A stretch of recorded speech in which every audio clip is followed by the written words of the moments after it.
Shalom. This is an emergency broadcast alert giving all praises, glory, and honor to Yahweh, Bahashim, Yahweh Shai, Bahashim, Rekakadash, and who we are in great debt. Double honors to the apostles of Great Millstone, who rule well, continue doing so, standing firm in the eyes of terror. To the elders, the bishops, salutations and blessings to the house of David. We are the hopeful elect. This is your brother Kwaziyar with another fairly quick one. I'm pausing because it's finally coming. It's finally here. It's actually unfolding. There has been talks about it. There been some moves, but actually no one has seen anything in that magnitude until now, I suppose I can say, because I know you've seen one or two videos of somebody, or should I say a so-called black man being pulled, and you heard him saying, I am a citizen, and they still wanted to arrest him. But now, because of what Trump's doing and what he has done actually in the background and, under tables and behind walls, he's got, remember, I just made a video saying that he was going to court. He went to court. Okay. Last week he went to court. He's been going to court. And the media hasn't been telling you anything. The media hasn't shown you the times that he's been going to court. And he's been going to court quite a few times. And one of the times that he went to court for was to do what I'm going to show you. But before I'm going to show you this clip from Democracy Today, or should I say Democracy Now, with Amy Goodman, which she's bringing up good stuff too now lately. This is Jeremiah 30 verse 6. Ask ye now and see whether a man doeth travail with child. Wherefore do I see every man with his hands on his loins, as a woman in travail, and all face are turned into palelessness. And I'm going to stop there because that is one chapter. This is one verse of a prophecy that is unfolding. And I'm going to speak about this chapter because the rest of the chapter speaks of other things that are going to follow. So ask ye now and see whether a man doeth travail with child. Wherefore do I see every man with his hands on his loins, as a woman in travail, and all face are turned into palelessness, because men are going to be worried, and they're worried. They're going to be so worried, so worrisome, if that's a word, that they're going to have pains in their tummy. All right, because they're so worried. They don't know what's going to happen to them being there in America, and they can be deported even though they're a citizen. And where are they going to deport you? You do not know. And why? How? Who knows? Anyways,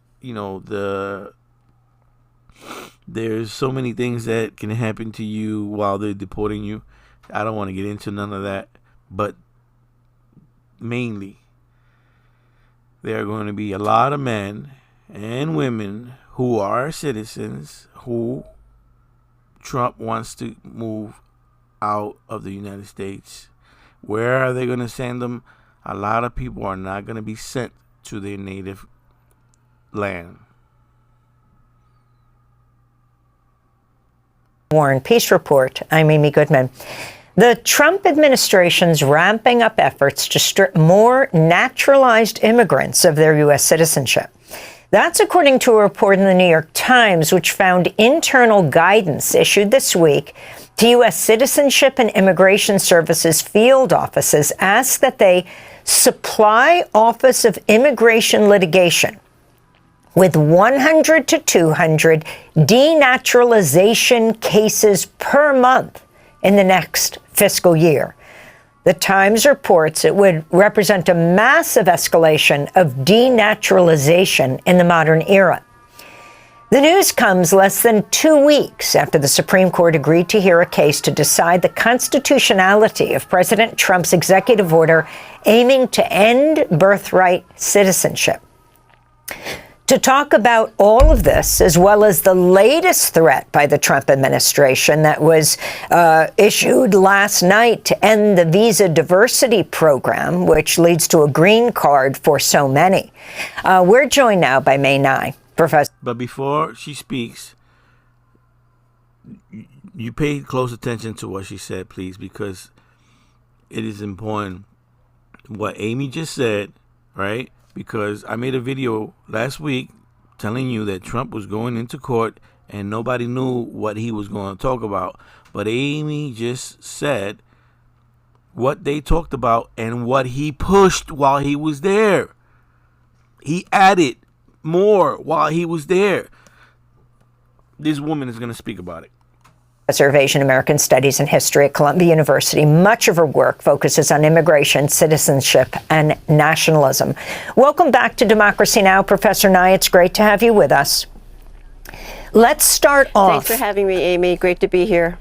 Explain for people who don't quite understand, what is it to be a naturalized citizen?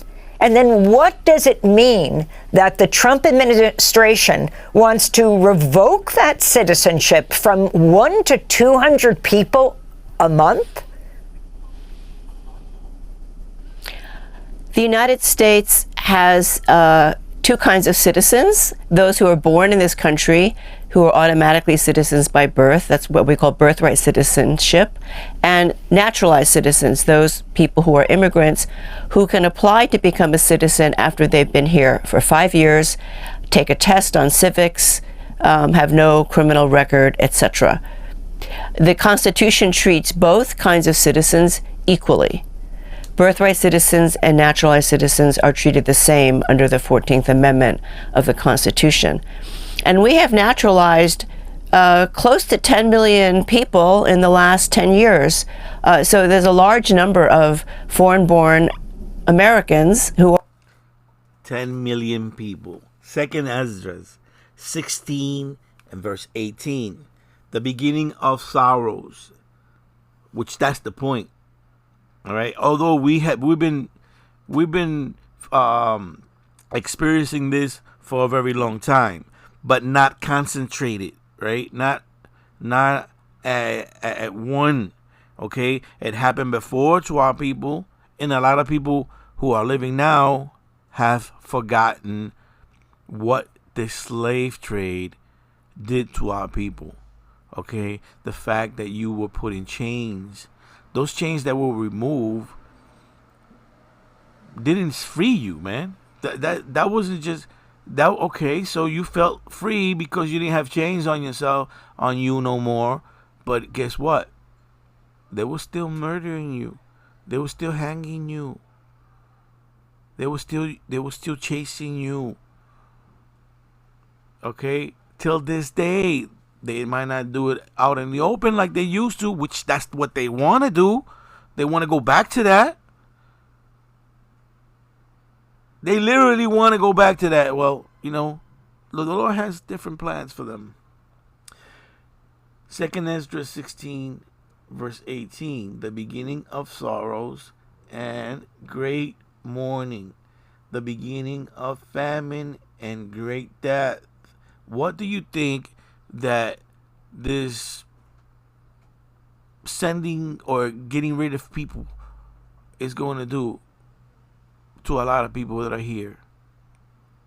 They have to cut and more cuts in order or should I say more inflation, in order to affect the people so they can come out into the streets so they can snatch you.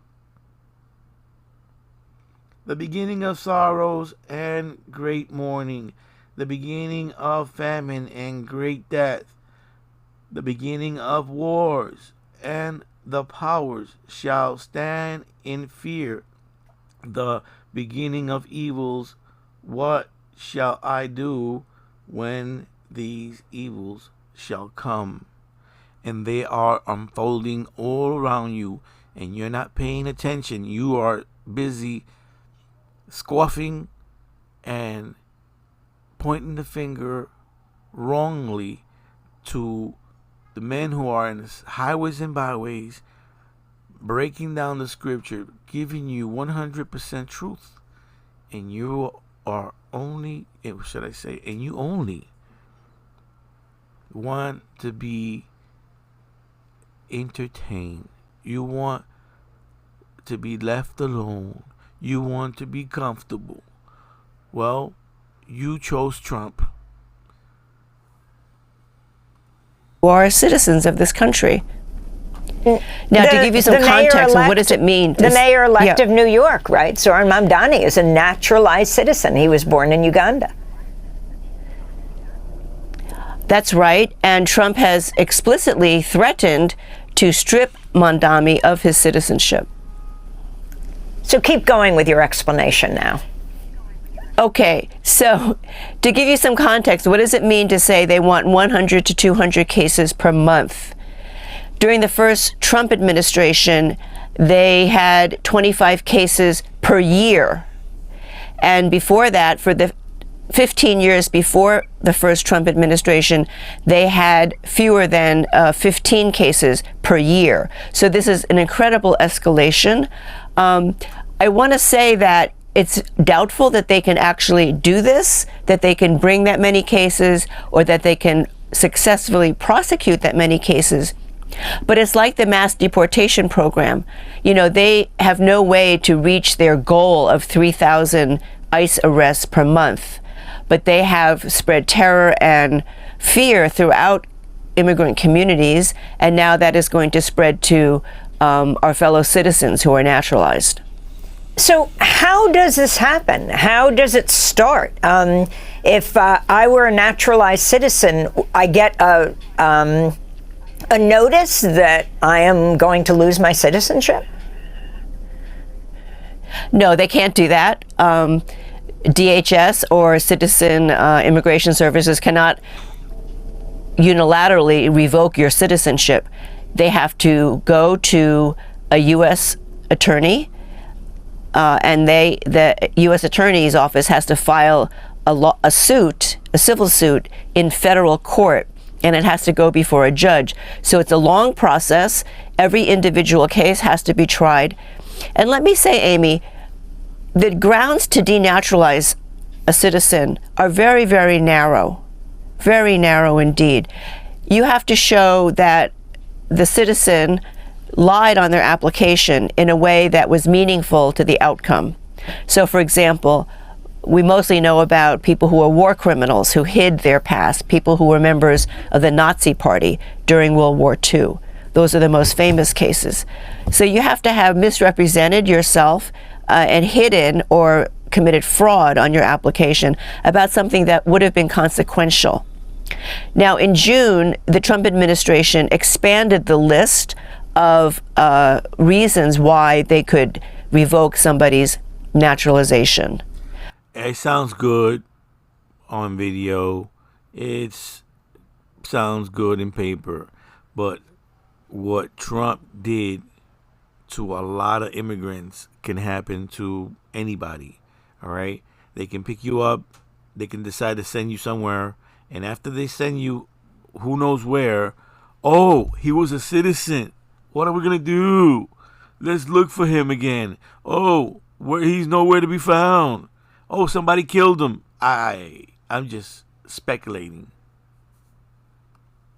These include association with gangs or cartels, people who have been involved in human trafficking, people who have committed financial fraud against the government or private individuals or entities. That's an interesting one. Yeah, like mistaken identity. Hello? They can use that all day. And who's to prove them wrong? Who's going to argue that in the street when they're out there picking people up? And so they have expanded the grounds considerably. And speaking of Mamdani, I think one of the things we have to be very concerned about is their use of political difference with the Trump administration. I can imagine that they will selectively try to prosecute American citizens who are naturalized, who have spoken out against Israel's genocide in Gaza. Mamdani has been accused of being, a Hamas supporter, which is... Look, Mamdani is another robot. He was saying all this and that he was gonna do all these things, and then when he got next to Trump, he was like, he was mumbling, right? And then what Trump said? Oh no, don't worry about it. Just tell him I'm a fascist. I'll back you up. Why would Trump say something like that? Not true, but he does support Palestine.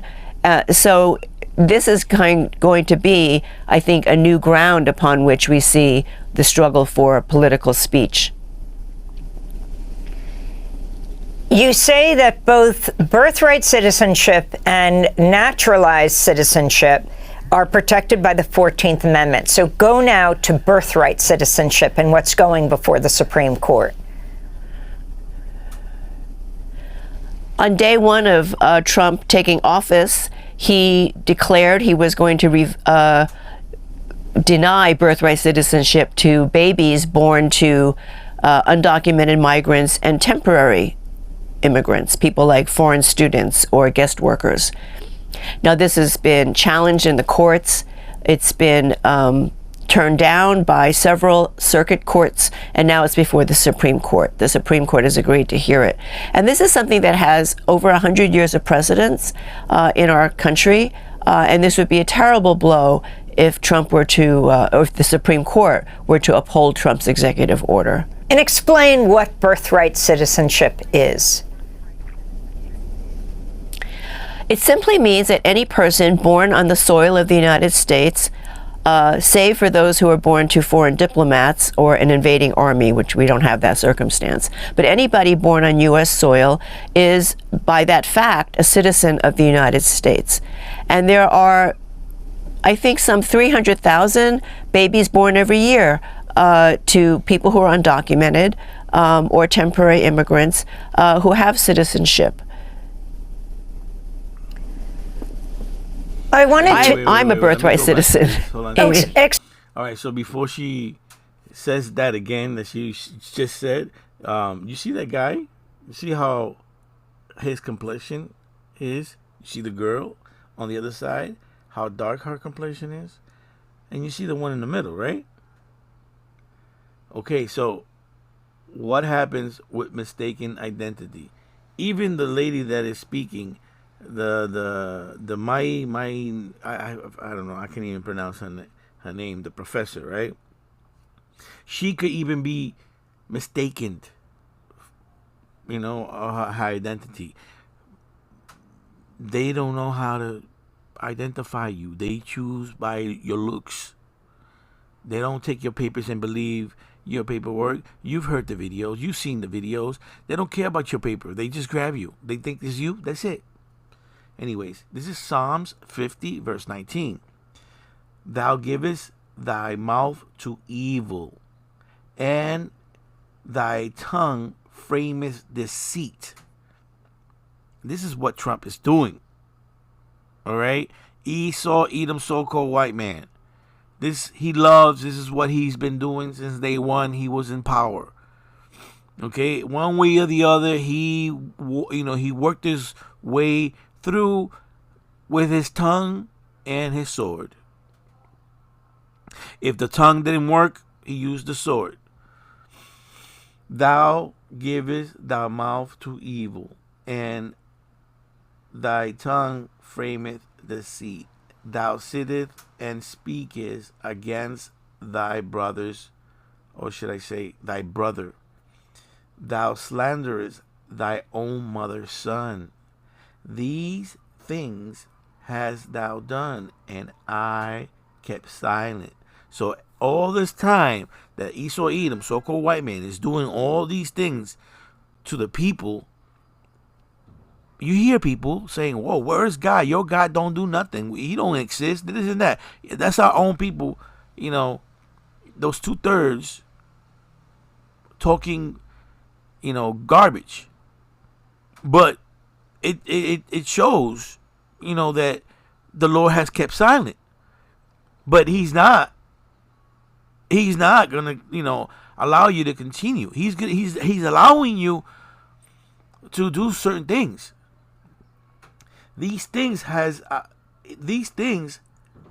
thou done, meaning all this poisoning, changing the natural way of a man, of a woman. He has pushed that. He's taking the seeds of the food. He has invented, all this GMO food. He has, gone into your blood and figure out how your blood, your immune system works, and he come up with these little baby swords to poke you with. So like he goes into your land and snatches everything, all the natural resources that you have, and give you poison, and then when he allows you into this country, which he has done now lately, you can see it clearly. He calls you a worthless eater, and then he needs to get rid of you because you're eating everything. But it's the Lord who has, he has done certain things to him that he's starting to feel uncomfortable. These things hast thou done, and I kept silent. Thou thoughtest that I was altogether such an one as thyself. I read that again. These things hast thou done, and I kept silent. Though thou thoughtest that I was altogether such an one as thyself, but I will reprove thee and set them in order before thy eyes. And the fact that you're going to push the children of the Most High to the limits, we still, and I say we, off the whole full elect, are going to come forward, because he has given us understanding. Okay, he has given us time, and well, he's setting us in order, put it that way. He's putting us where we need to be, and it's proclaiming your end. And when I say your end, I'm talking about Esau Edom, so-called white man. All these atrocities are about to end. This is your last hurrah.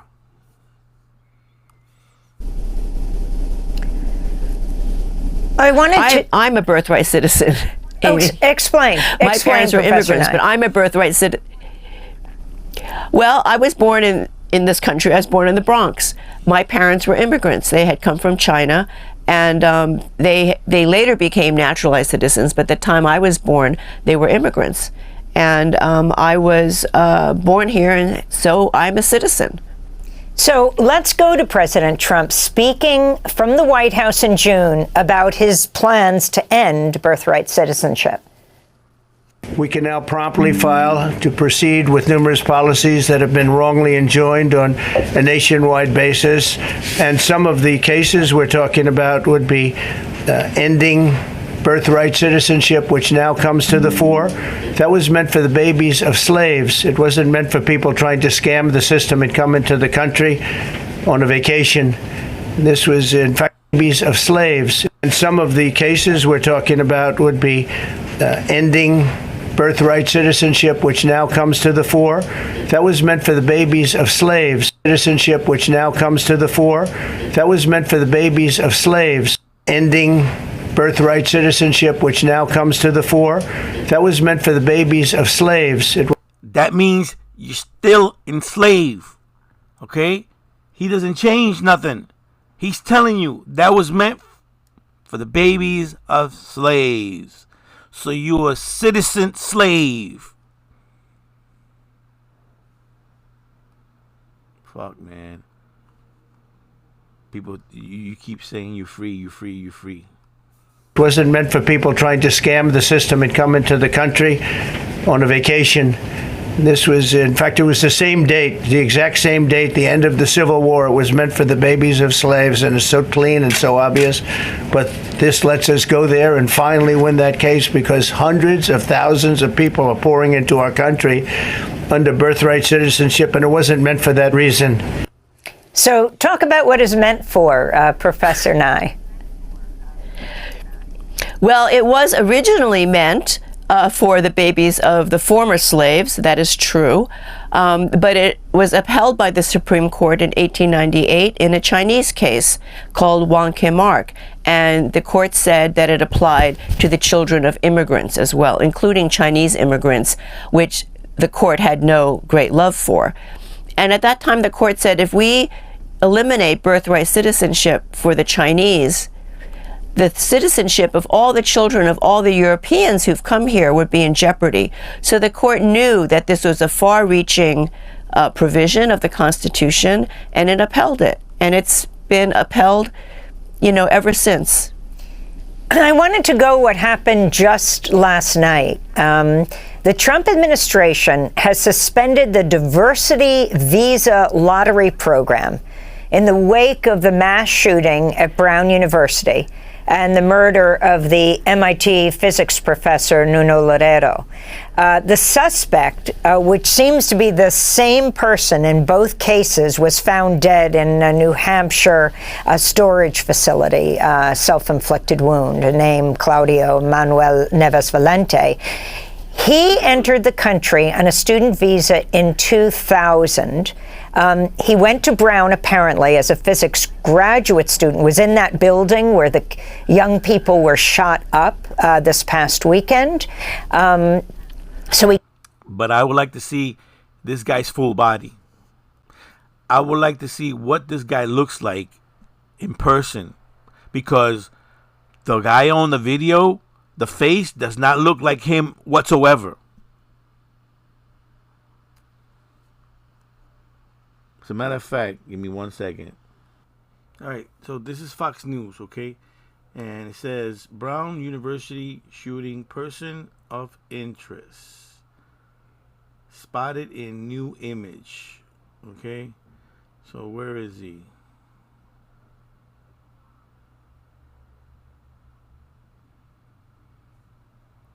They're not showing.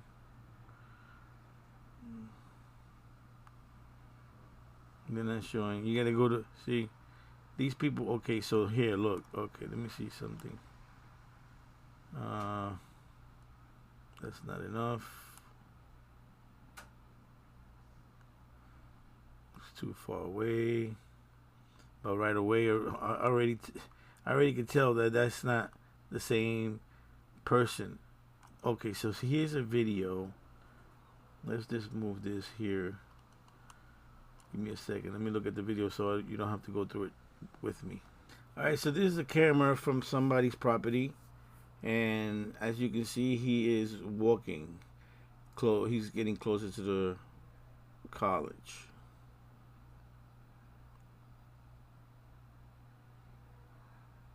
He's on the college block now. I guess he knows that there's a camera there. Isn't that something? He's got his face turned the other way. Give me a sec. here in this part of the video, he's seen walking with a bag, right? You see the color of the skin? You see the color of this guy's skin? See that? You gotta pay close attention, man, because they'll push you, man. They'll give you whatever they want. Here you can see that this is a very, very, very light individual. Like white, so-called white. And on top of all this, you know, you only see the guy walking back and forth. Back and forth. You never see the actual shooting, or okay, so you don't want to show us the shooting, but you could show us the guy walking away or going in with a gun. You can actually do that because I've seen that before in other videos. Why is this being covered so much? All right, and you only see the guy in this very, very secure places. You know, you really can't tell, you know, who the person is.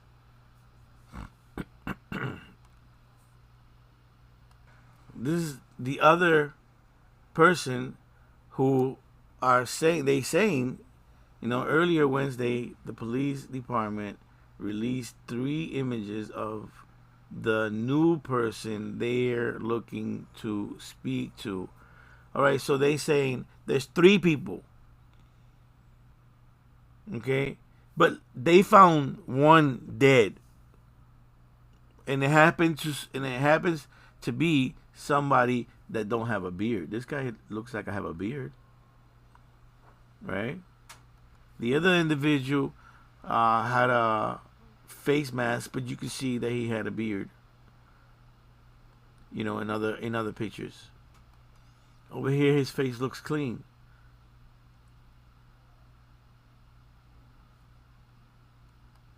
He looks similar to this guy,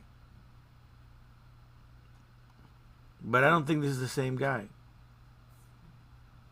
This looks like a young individual, a younger individual. You see, Esau's technology is so unique, so perfected that there's no need for him to be guessing like this, okay? He only does that when he wants to frame Jake. Because when he wants to actually get at the root of things, he finds the person. He don't show you, you know, oh, we're looking for this and that. No, he shows you exactly who he thinks it is when that's what he wants to do. These are the 2 supposedly people that were taken out. See, Ella Cook left, and Mulkahamed Azazi Umbroskov have been identified as the 2 victims killed in the shooting at Brown University. All right, so okay, so now supposedly these got murdered, killed by the individual. So now this is the news. Okay, is not supposed to do this neither. The news, this is all happening now. This is all new. This is all new. You know, after this fake news bullshit, you know, and forgive me for my slang, but that never happened before. I've never seen that as a kid growing up. I've never seen the news giving you, you know, because I think this is the individual. No, when they were sure. They show you a face. Now, I haven't watched this video, but this video should say, police are looking for this person for questioning. So they don't tell you that this is the suspect still on the loose. You see what I'm saying? Brown University shooting suspect still on the loose. And they show you this individual. Why they do that? Confusion. Cause confusion.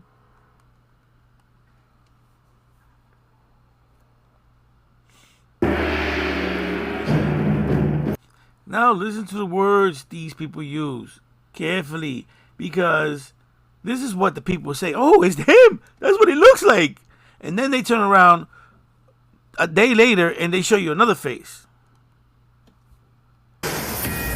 So Fox News Earth this morning, an intensifying manhunt for the Brown University shooting suspect, as new surveillance images show, and you're looking at it now. A person of interest still on the run more than 48 hours later.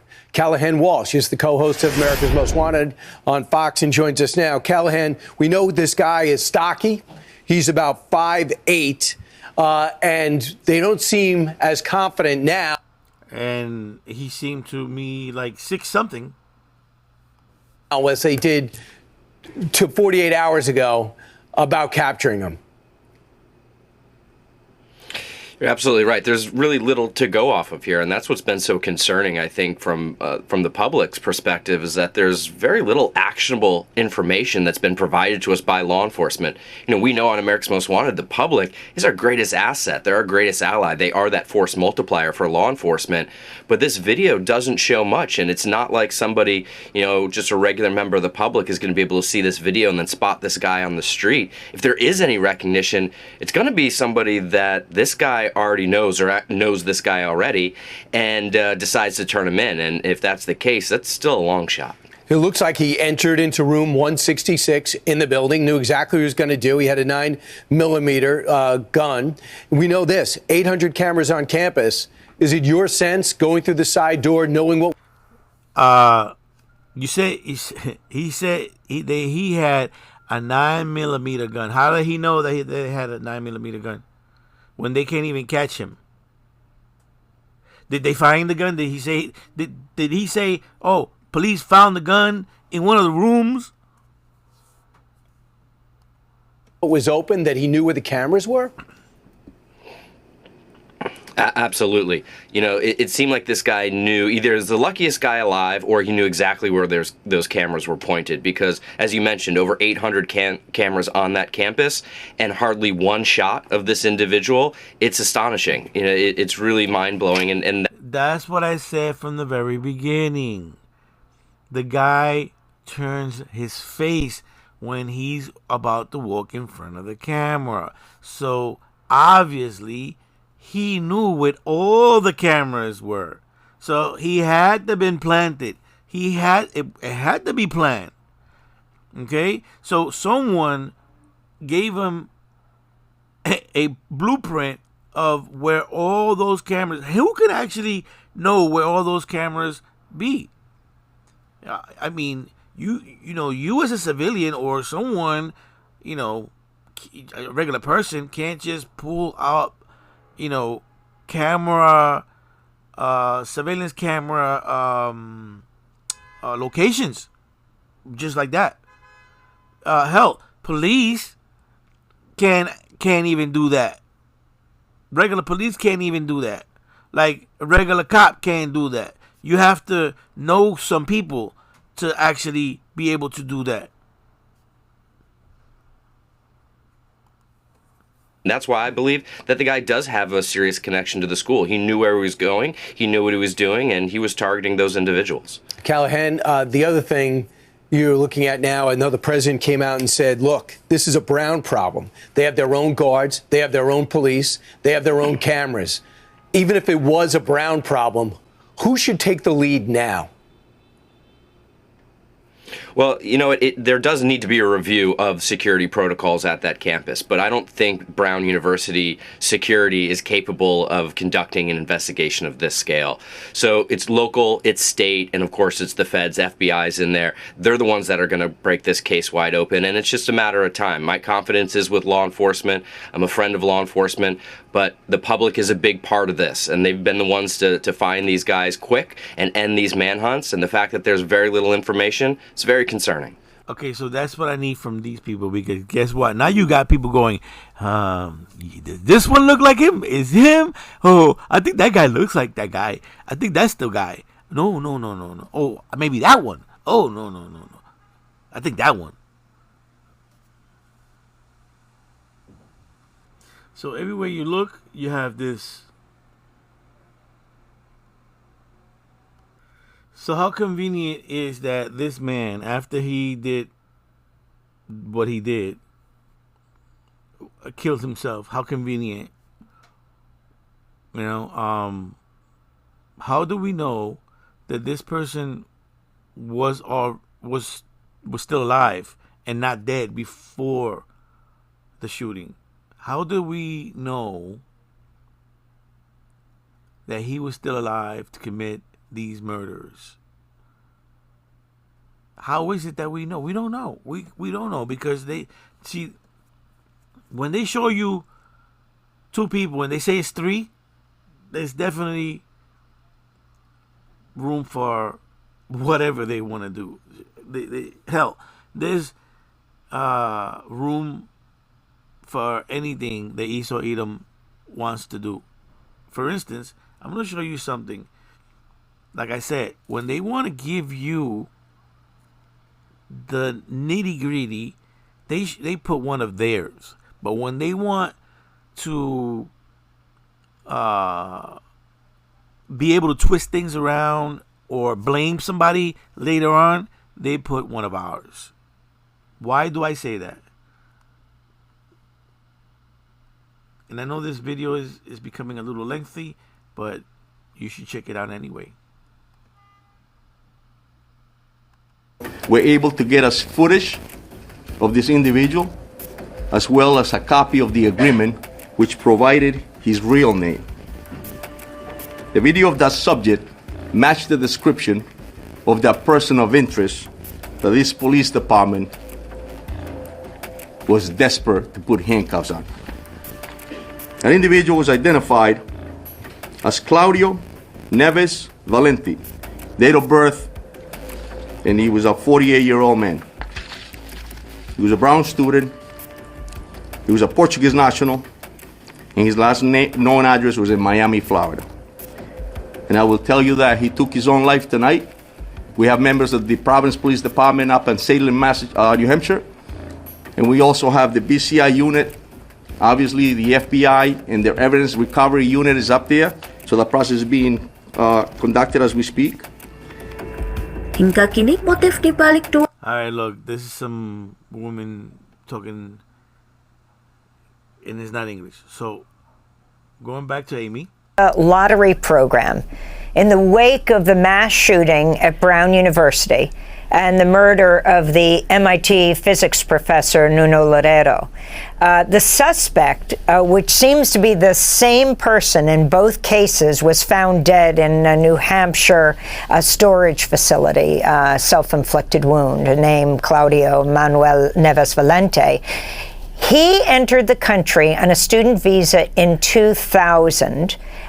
He went to Brown apparently as a physics graduate student, was in that building where the young people were shot up this past weekend.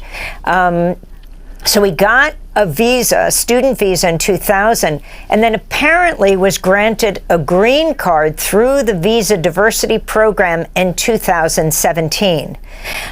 Now the Trump administration is saying, based on this one person, they're going to end this? What exactly is the diversity visa program, what's called a green card program, and what would it mean? First of all, I want to say that it's an utter tragedy what happened at Brown and MIT. And this is typical of the Trump administration, to weaponize unfortunate instances like this to pursue a different agenda. The diversity visa program was passed by Congress in 1990. It allows for 50,000 green cards to be given to people in a lottery system. Now, people may know that the regular system, you have to have a family member in this country or a guarantee of employment from an employer. So the diversity option through the lottery is just for anybody. Now, they instituted that in 1990 in the hopes of bringing in more white people, Irish, Eastern Europeans, etc. But what happened in the diversity was that a lot of people who got the lottery were from Africa or other countries. So there have been calls in Congress to get rid of it because it's not what it was intended for, which was to make the immigration stream more white. And I think all of these things are just indices of the Trump administration's bigger agenda, which is to make this country a white Christian nation. All right, so I'm going to cut it. I'm going to leave it like that. But most of all, I'm pretty sure that some of you remember when they were bringing in people from Ukraine and they were giving them special accommodations, all right? They came in the same way. They were immigrants, right? Fleeing a war. They said, oh, it's different from the ones that are being prosecuted that are coming in from the border, okay? They gave them hotels. They gave them papers right away. They gave them thousands of dollars. All right? These families were put up in luxurious hotels. Okay, you can look it up for yourself. The videos are there. Anyways, Jacob's trouble is in the midst. Shalom.